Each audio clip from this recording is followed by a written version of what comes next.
I've tested both Shopify and Gumroad. And in this quick review, I'll give you the honest pros and cons of each, so you can decide which one works best for your business in 2025. Let's start with Shopify.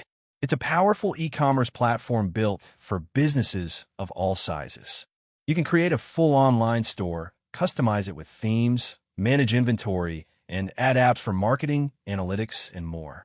It's ideal for physical and digital products and offers great tools for scaling as you grow.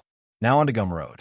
It's a lightweight platform mainly built for creators, especially if you're selling digital products like ebooks, courses, music, or software. It's super simple.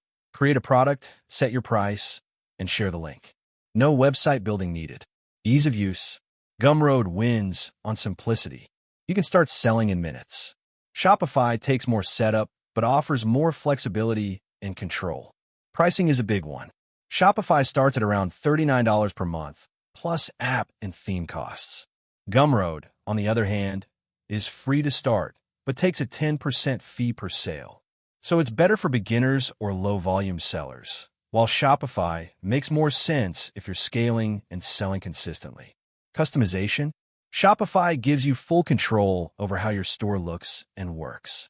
Gumroad is much simpler and less customizable, but that also means fewer headaches if you're not technical. So which one's better? Go with Shopify if you want a full-featured store and plan to scale. Choose Gumroad if you're a solo creator who just wants to sell a few digital products without any fuss. That's it for today. If this helped, hit that super thanks to support the channel, and don't forget to subscribe for more honest reviews like this. See you in the next one.